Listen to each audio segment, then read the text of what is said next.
दोस्तों, ये किस्सा एक लड़के विक्रम का है जिससे उसका दोस्त विकास से हमेशा से अनबन रही है और विकास उसे देखना भी पसंद नहीं करता। वो लड़का बदमाश किस्म का था। उसका काम ही लड़ाई करना और दूसरों के लिए मुसीबत खड़ी करना था, लेकिन यही कारनामे उसके लिए बहुत भारी पड़ा और उसकी स्थिति पागलों जैसी हो गई और उसका मानसिक संतुलन बिगड़ गया और बेवक्त इस संसार से चला गया। अब यहाँ से किस्सा शुरू होता है दोस्तों। मारपीट करना और अपनी दादागिरी से दूसरे लड़कों को धमकाना उसकी शान थी। एक बार वो किसी के बुलाने पर किसी गैंग के लड़के को खूब पिटाई करने गया। उसने उस लड़के को मार मार कर अधमरा कर दिया और वहां से भाग गया। उसके मुंह से खून, सिर से खून बह रहा था। वो ऐसी जगह पर घायल पड़ा था जहां हाईवे का जंगल पड़ता है और वहां इक्का दुक्का गाड़ियां निकलने पर ही आवाज होती है, बाकी सुनसान ही रहता है। किस्मत से वहां एक भैंसे चराने वाला मवेशी गुजर रहा था। उसने उसको वहां करहाते हुए सुन लिया। वो मवेशी तुरंत सहायता करने के लिए गया और उसे अस्पताल पहुंचाया। उसका बहुत खून बह गया था। बदकिस्मती से उसका ब्लड ग्रुप ओ पॉजिटिव था।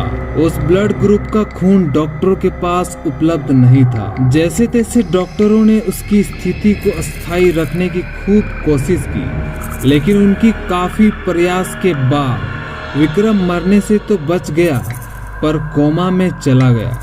उसके घर वालों का रो रो कर बुरा हाल हो गया। उसके घर में एक छोटी बहन और उसका पिता थे। कुछ दिनों बाद वो लड़का मर गया, लेकिन मारने वाले का पता नहीं होने के कारण अज्ञात व्यक्ति के नाम ही पुलिस में रिपोर्ट की जा सकी, जिसका कभी परिणाम सामने नहीं आया। लेकिन उसके पिता ने भी उस व्यक्ति का पता लगाने की ठान ली। दोस्तों, किस्से के इस मोड़ पर रुककर मैं आपको यह बताना चाहता हूं कि उस लड़के के पिता ने अपने गुरु से कुछ मंत्रों की साधनाएं सिद्ध कर रखी थी, पर गुरु के आदेश अनुसार वह इसका उपयोग गुप्त रूप से दूसरों की भलाई में ही कर सकता था और इस चीज का पता ना तो उसकी पत्नी को था जो कि मर चुकी थी और ना ही उसके बेटे बेटी को था। यह मंत्रों में इतनी ताकत थी कि जितने विश्वास और एकाग्रता से इसका उपयोग किया जाए उतनी ही दूरी तक इसके घातक परिणाम देखने को मिल जाते थे। ये मंत्र सही इस्तेमाल करने पर 100 योजन दूर तक भी काम करते थे। यहाँ 1 योजन दूरी से मतलब 13 से 16 किलोमीटर की बीच की दूरी है, लेकिन गुरु के आदेश अनुसार उसने उन शक्तियों को कभी जग हाजिर नहीं होने दिया और चुपचाप दूसरों की समस्याएं सुनकर जब भी उसको मौका मिलता एकांत में बैठकर इन मंत्रों की सहायता से उनके दुख दूर करता था। लेकिन अपने इकलौते बेटे की मृत्यु से वो इतना आहत हुआ कि उसने उस व्यक्ति को अपनी शक्ति से बर्बाद करने की ठान ली। उसने संस्कृत में एक कागज की छोटी पर्ची पर एक मंत्र लिखा और मोमबत्ती की लौ पर 21 बार घुमाते हुए मंत्र पढ़ता रहा और फिर उसको हल्के रूप में जलाकर उसकी राख को दोनों हाथों से मसल दिया और फिर अपनी हथेली पर देखा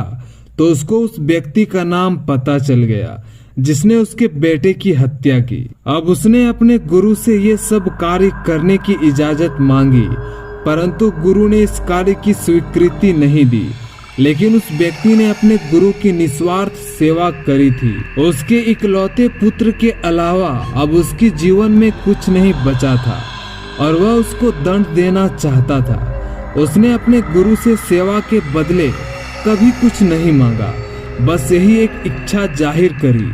तब मजबूरन उन्होंने इस कार्य की स्वीकृति दे ही दी, परंतु उसके गुरु ने साथ में यह भी कहा कि ये शक्तियां मानव कल्याण के लिए है। दुरुपयोग होने पर तुम्हारी मृत्यु भी हो सकती है, क्योंकि जिस व्यक्ति पर तुम इसका प्रयोग करोगे अगर वह इस दुनिया में ही नहीं है तो यही मंत्र तुम्हारे पास ही लौट कर आएगा। फिर तुम्हारी मृत्यु को मैं तो क्या, कोई भी नहीं टाल पाएगा।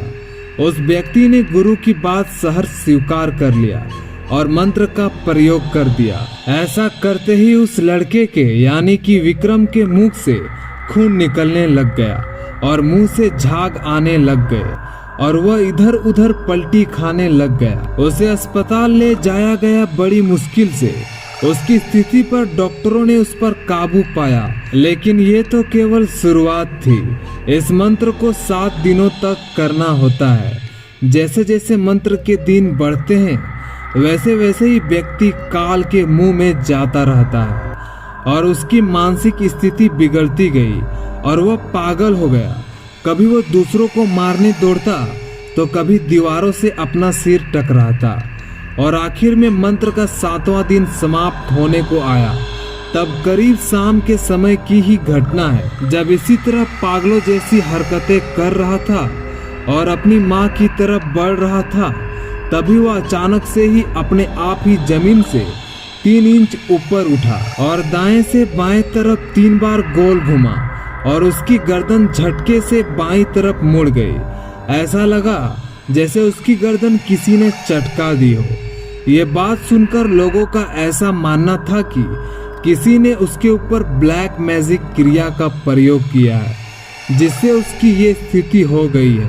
विक्रम के साथियों को इस बात का पता था कि उसने ही उस लड़के को मारा था, इसीलिए वह चुप ही रहे और उन्हें डर सताने लगा कि कहीं उनका नाम सामने आ गया तो उनकी भी यही हालत ना हो जाए।